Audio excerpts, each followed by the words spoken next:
thank you for becoming cozy in your willingness to work in this tight space today. I will always be eternally grateful for rain. So this is a blessing that we're all warm and cozy and that the land is being nourished by water right now. It's coming out of drought. I relish days like this. And I think all of you who are waiting for the grass to grow to feed your animals are also doing the same. So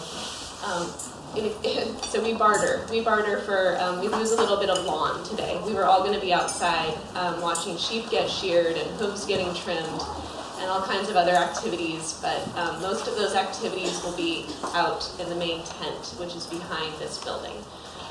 So if we're getting there, I'll introduce myself. My name is Rebecca Burgess, and I am the founder and director of Fibershed.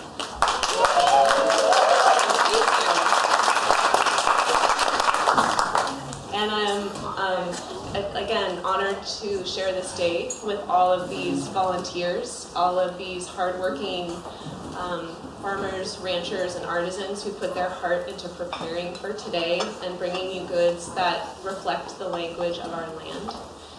And I think there's really no better time right now to feel the power and the beauty and the importance and the gravitas of place.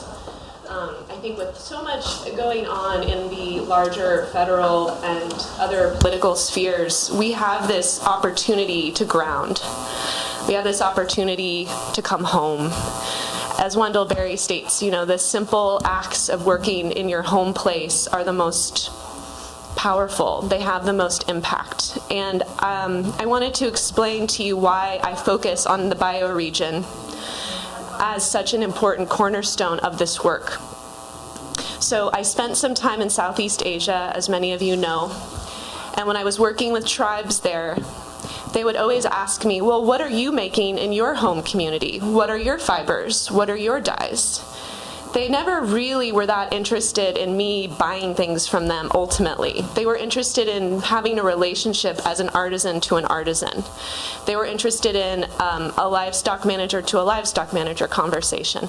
It was amazing to go to villages and they wanted camaraderie. They didn't really want me to come in and start a fair trade project necessarily. And so I thought about the beauty of managing your region for your material cultural needs. And I saw it at play in these Koran tribe villages. And I thought, wow, the most powerful thing we could probably do is come home. And in the West, because we are fed and nourished by so many communities all over the world for our material culture, the most powerful move we could make in the West to protect global water resources, to ameliorate climate change, to protect the continuity of indigenous cultures worldwide, is to actually just come home and take care of ourselves with our own material cultural needs being met by our own landscapes. Hence, I met a big data scientist at UC Berkeley. She said the same thing. She said, wow, you've got this producer community of farmers, ranchers, and artisans. How impressive it is that I study data at an order of magnitude larger than you're managing for.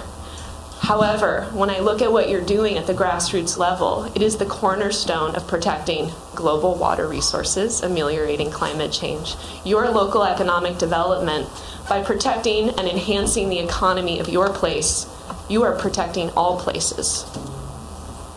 So I think it's important for us to ground down in this truth of that when we take our place seriously, we are taken seriously by other places, and by taking care of our own food, fiber, flora, medicinal fuel needs, whatever that is that materially nourishes us, by focusing that into a strategic geography, again, we protect the other places on this planet that normally are there to nourish us.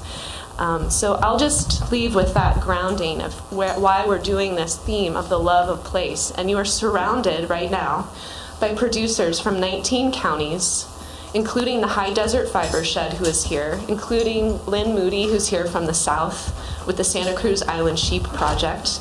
You are going to be immersed in color and form that literally has grown from this land. There are no synthetic dyes here. There are no fossil carbon-derived substances in the fiber. All of this is grown in the biosphere and in a strategic geographical region, our Fibershed. So you are literally seeing a reflection of molecules and atoms and expressions of nutrients in a form that you can wear. And I just wanted to, I'm sorry, I have to kind of see my slides. This is the fundamental, I think, that pulls us all together, is that for whatever our differences, we come into community, we come together on a day like today, we are all breathing the same air. And it is this air that is actually being provided by all of the plant life surrounding us. And not only is the plant life building out oxygen resources for us, 40% of the weight of all the grasses outside are building themselves with the weight of carbon dioxide that they've taken up from the Earth's atmosphere. So the way that we draw down CO2 from the atmosphere is to grow more plants. And when we have sheep grazing landscapes and we let those landscapes rest, and when we let that grass regrow, every time it regrows, it's rebuilding itself from atmospheric carbon.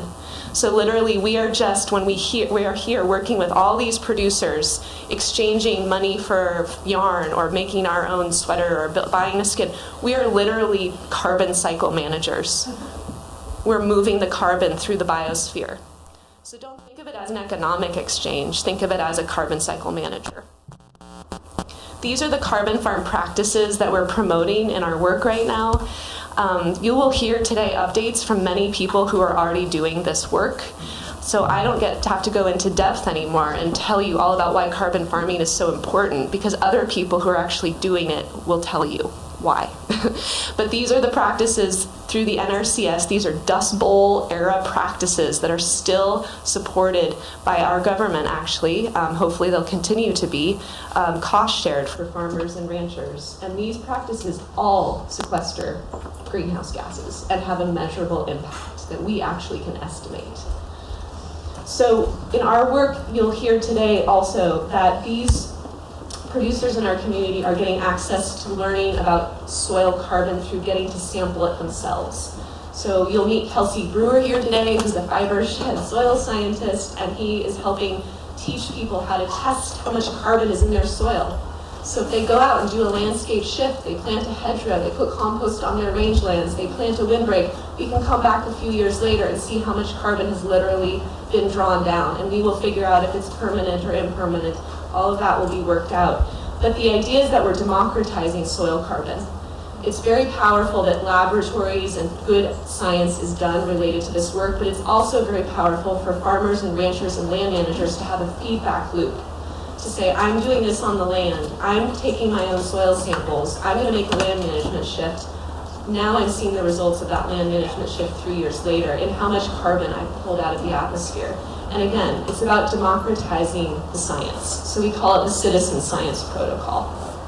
And I have soil kits here for all of our producers. If you were here and you want to drop off your soil samples or you want to take your soil samples, the kits are under the welcome table. And so talk to one of us about taking a kit home. You'll hear more today about people who are actually doing the work. I'm really excited to hear about a carbon farm plan that's being implemented in the high desert Fibershed. It's a narrative you'll hear. And then coming up from the soil, how are we working as a community? I just wanted to share with you that out of our 132 producers, about 35 of you have submitted material for this wool book. And this wool book to date has now gone to, 14 loans have been made to brands, 4 long-term loans have been made to design schools, and we've used this wool book for 30 presentations. So all of the public, we carry around our bioregion in a box, and we take it to Parsons and FIDM and NCCA, we take it to the brands, and we show them your biography, your micron count, how much wool you're producing every year, what are you adding value to, how much is that value addition? And then people can read through and they can contact you directly.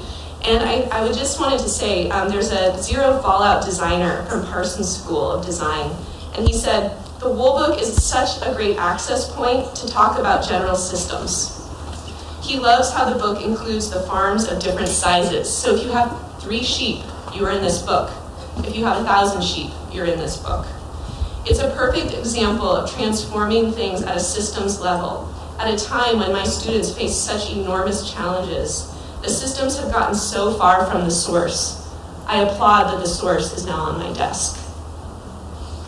So this book, if you haven't seen it and you want to be a part of it, whatever your interaction point would be, it's out on these tables in the lobby. I invite you to become a producer and become part of it if you have sheep and you're not in the book yet. If you would like to loan it out for a school project, an event you're having, it's a free loan. So you can just use it, and we have a list of people. We have about 14 books, 15 books now in circulation. So I also just wanted to remind everyone that our new website is allowing for greater interactivity. So yes, at the digital sphere, we have a new logo that represents our commitment to watershed and weaving, and that's what that symbol shows. We now have a map that can literally help people understand. Every dot on there can be selected. So if you're one of our 132 producers, someone from the community could come up and they could select llamas. They could select climate beneficial wool, dye plants, indigo, cotton, skills. Are you a felter? Are you a knitter, a natural dyer, a sewer, a spinner, a weaver? Do you have colored wool, white wool? Are you raising an heirloom breed? You can select for all of these things now, and people can come find you much more easily. Another way to create a resource so that if I can't bring the book to your school, you can go online and you can still study the bioregion. And each person is highlighted. I call this the Brady Bunch. So everybody gets a box. And once a user wants to click on your box, there's a story about you. And I think one of the great stories on here was A Verb for Keeping Warm did a beautiful bio of their store. And so I recommend if you are a producer, please submit your narrative so we can upload it. This is Ryan Houston, who you'll meet today as well. If you're one of the 52 international affiliate communities, remember, by taking care of our place, we take care of other places. But we can also start cross-pollinating between international communities that are committed to these strategic material cultural resource bases. And so these are all the 52 Fibersheds between this country and other countries. Now you can select on your different affiliate Fibershed. This is in the Netherlands, and you can go and find what they're doing. You could create a worldwide tour for yourself, hopefully low carbon version, and you could go and see who is doing what. Again, it's mimicking that visit I had to the Karen tribes in northern Thailand, where they said, well, what are you doing and what's your strategic geography? We are starting to create in the West a revisiting of our sense of place. It is so critical. So I'll leave it with this. As we grow from the soil into these networking environments, and then we finally have these opportunities to test out what our place can do, what are the constraints, what are the hurdles and obstacles to making clothing in our strategic geography? So we take on these projects that are very beta, very prototype-esque. I wish I could all have you in my Grow Your Jeans right now. But again, we threw the prototype out there, and then we went back to the drawing board, because as in any holistic management setting, you test out where your weakest links are. A prototype shares with you what you don't know yet. And you can only know what you don't know if you try it first. So this prototyping process that we've been undertaking, you saw it with Grow Your Jeans, you've seen it in our Fibershed fashion galas. We're out there testing the waters of what we can and cannot do. It's not market-ready stuff, but we invite these early adopters like you in the room to engage with us, to help us assess the hurdles. And so this is now a term. It's called prosumption. And you actually are going to be invited to take part in the prosumption model through 2 projects that we're launching today. Community-supported cloth is one that you'll get to hear a lot more about. It's the first time we've actually been able to work in the Northern California region and produce cloth that is grown and woven here. The knit along, another opportunity for everyone to knit one design and use the knitting yarns from all of these producers. So we're all collaborating as designers, but we're creating more emblems of the landscape by creating these shawls. So the pattern is out in the lobby, and I want to thank Emily Canedo for getting involved in that, and you can get yarn to match. It works for pretty much every yarn in this room, except if it's roving. You don't want to knit that. And I will say, for the love of place, the person who is going to shepherd us through the day, the person who when I went to go meet with her, she reminded me she was well alive and raising children during World War II. She raises about 56 to 70 sheep in the Utopia Ranch in the Redwood Valley, I believe. This is Jean Neer. Do any of you know Jean Neer?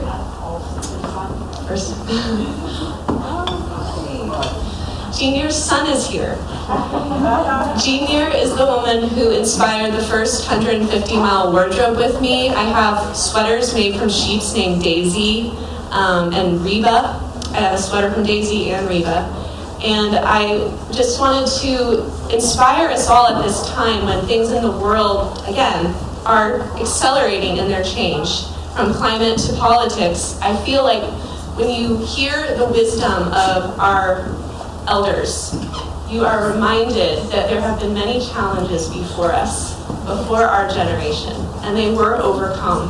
But they were overcome through community, they were overcome through building strong relationships and respect and listening. So today, I wanted us to be in a space where we could listen to Jean. So Brittany Colbush has done an amazing job of documenting Jean's stories. I've been trying to get Jean here for 6 years, but she doesn't drive. So we bring her in through video. I would like to turn this over now to Jean so we can all have a few words of wisdom from an elder.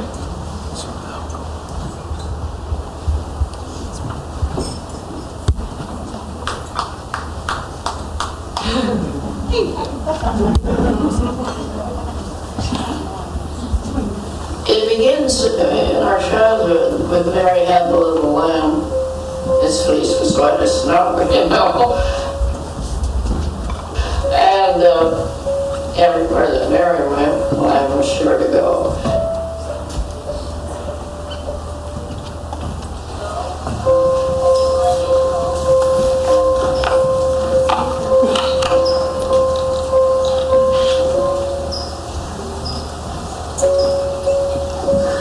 My name is Jean Ellen Neer, and I was born December 31st, 1914.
Probably the funniest thing I can remember about Mother was that when she taught high school forever, until she was about 60. And then my stepfather retired, and so she retired with him, and she was about 60 and didn't know what to do. And my uncle brought her a herd of about 6 black Targhee sheep. And so she got all excited about raising them, and so she called the farm advisor, Shipley, about her sheep, and he came out and he looked at them and he said, "But Jean, they're black." that was where the consciousness was in those days. And so, I mean, Mother's dad was a livestock dealer, and so we had animals coming and going all the time. But of course, when she went to school, she milked cows before she got up and went to high school. So. Anyway, I'd be delighted to talk to you about her. She's alive and well and very, very bright. Conscious these days.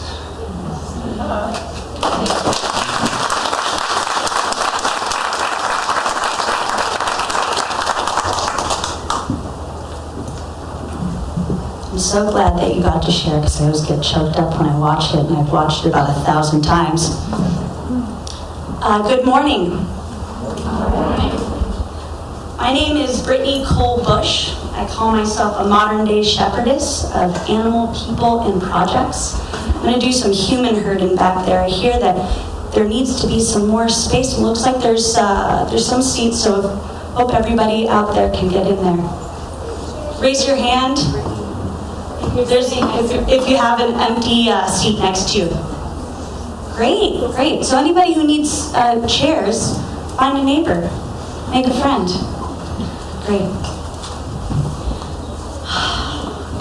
Again, it's an honor and a privilege to be here.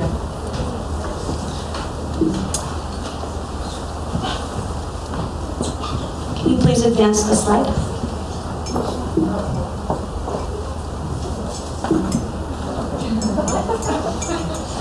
We're trying now. Great. So, what I would like to share today is something that has been really exciting for me. I started my work in environmental studies in a contract grazing realm where we bring animals to the urban periphery. And within the last year, after working with goats and hair sheep, I know that's a little passe in this group, hair sheep, I've fallen in love with wool and wool sheep and the industry in which folks are raising wool sheep. So I've pivoted to really start understanding what an incredible history the sheep industry has in California. And I would like to point out that when we talk about region, we're not talking about state lines. So when I talk about the history of region, we're also talking about northern Nevada and the Sierras, because as shepherds, we move our livestock through various places seasonally and annually. So what I'd like to do is really just share with you a project that I've been working on, which is researching the history of sheep and wool and the people and place through the archives of the California Wool Growers Association. Let's see. Oh, it doesn't want to go. Going one way. Forward. Ever onward. There we go. The California Wool Growers Association is pretty cool. It was the first agricultural organization of California. It was founded in 1860, just a few years before the Civil War. So the organization was developed because a group of wool producers, sheep men and women, pulled together all of their sources of wool to figure out a way to actually get it to the market at the time, which was the Boston market. That was the place for wool. So they said, how do we get this wool over the country as fast as we possibly can, because demand was high. So what they did is they chipped in and they bought a ship. So this is their wool stash, right? And they wanted to get to the Boston market. How did they do that? They got the big ship and they filled the ships full of wool and took it around the Horn and got it to the Boston market. Some of their impetus to come together was also to have a voice in the industry to protect themselves, and to have a voice on a federal level to work with laws and regulations that would potentially support or impact the industry negatively. So today, the California Wool Growers is doing a lot to protect the sheep industry at large. And also something that is still an issue today is to come up with ways and strategies to protect livestock from predation, theft, and disease. So what I'm going to do is just gently roll through some of the images that I've found in my research through the archives. It will show you how thriving the industry was with wool, and the wool mills that were dozens and dozens, which have now diminished to a fraction of what it once was. There was a lot of pride.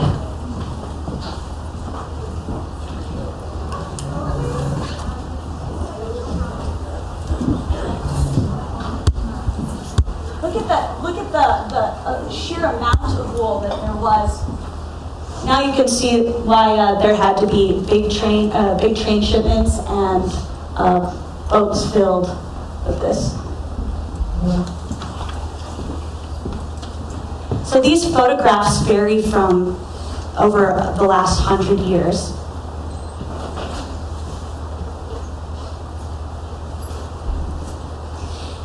Industrialization was a really interesting thing, and mechanization helped to really advance how much fiber and product could be produced. During World War II, the uniforms of the soldiers were primarily made of wool. That sheer amount of demand really increased and supported such an incredible, industry where livelihoods were created through the demand of wool, whereas today most livelihoods in commercial sheep come from the sales of lamb and mutton.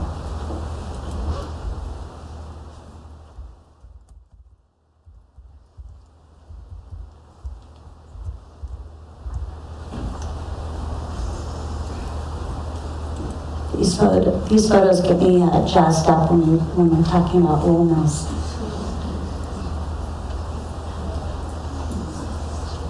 Now this photo, if you turned it into color, it looks exactly the same if you go and load sheep.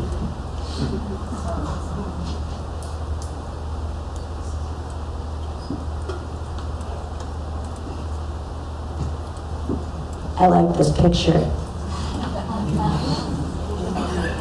James Dean of the Sheepmen. I wanted to point out, this is a Basque fellow from, I believe, 65. A part of the history of sheep in the West is deeply culturally bound or founded in the Basque culture. Lots of folks from Spain and France and the Basque region came over to support shepherding of the livestock. Seasonally, the animals are brought up into high country and in summer and brought down for fall and winter. And these gentlemen and now ladies use dogs to help move large flocks. And that's it, McNabb Shepherd, you're right.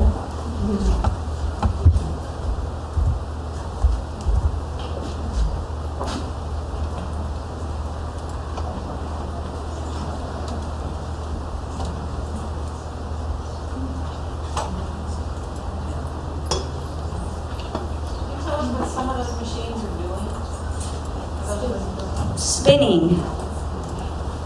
I actually know that I know the sheep and the dogs. I don't know the mechanisms. However, I'm certain there are some experts in the room, and Rebecca, I'm certain knows some of these things. There were 12 women.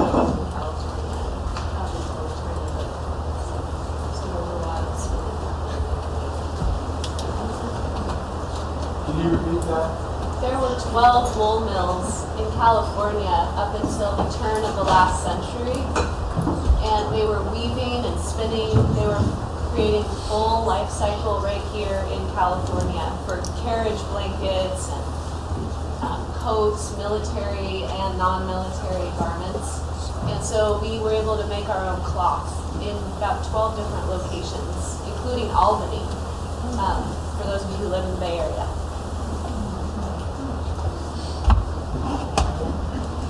So this is a fun part of some of the slides. A part of the California wool growers' history includes a subsection of the organization called the Bo Peeps. And of course, this This was the community of women in the association who were the wives of these businessmen that called themselves sheepmen. And they focused a lot on what happens to the cloth, what happens to the fibers after they've been spun and woven, and fashion was a very big part of it.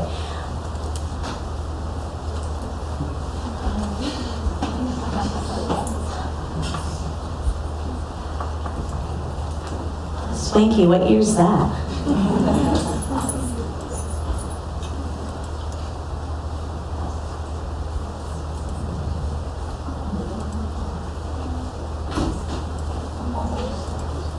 Got some fiber goats in there, huh?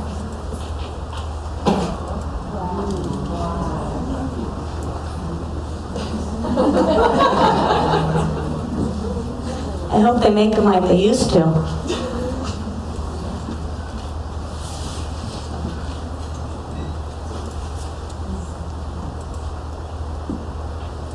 This is really exciting. These next photos are actually from, I believe, the fair in Sonoma County. And the fairs still really hold a space for shearing demonstrations and 4-H, which really does get a lot of people in different communities to understand livestock. And it's a really important thing because most of us urban folk don't have that type of experience. So I do suggest getting out of the city and going to a fair to learn a little bit more about livestock and the communities and cultures that raise them. Shearers are some of the most impressive athletes, men and women.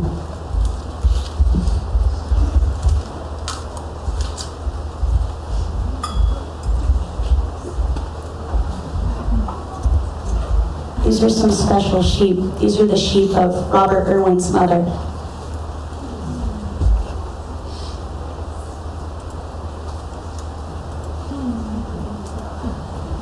A motto for us to live by. Another one of the favorite things of the shepherd, stopping traffic with large herds of sheep. That's a Bosco. I want to leave you with this. I wanted these photos to really speak about the history, and there's a lot more where that came from, actually. I'm going to be compiling all of the photographs and stories and information and working on to making a book. So stay tuned for more information about, through the lens of the California wool growers, the history and the significance of sheep and wool in the West, as well as their families. Connection to place is a dynamic thing working with livestock, as it's tradition to move across landscapes seasonally is a big part of our work. Be it the shepherd moving their flock by foot or livestock's trailers, we still move to place, seasonally, annually, from one lifetime to another. Working with animals on land brings a reverence and appreciation for place that no other vocation provides, and it has for so long. Appreciating the past, a history of place, a culture, and an industry evolving today allows us to explore a new frontier, regenerative systems, and producing food and fiber. This is what I've learned researching the past and the history of the sheep, wool, and of wool growers, of place and people, in which we build our future upon. I think that it's really important that we know where we have come from so we are informed moving forward. And history has been really a beautiful and important thing for me. And so let us have this be a foundation today as our buddy Jean also brings some of their stories from the past. Thank you.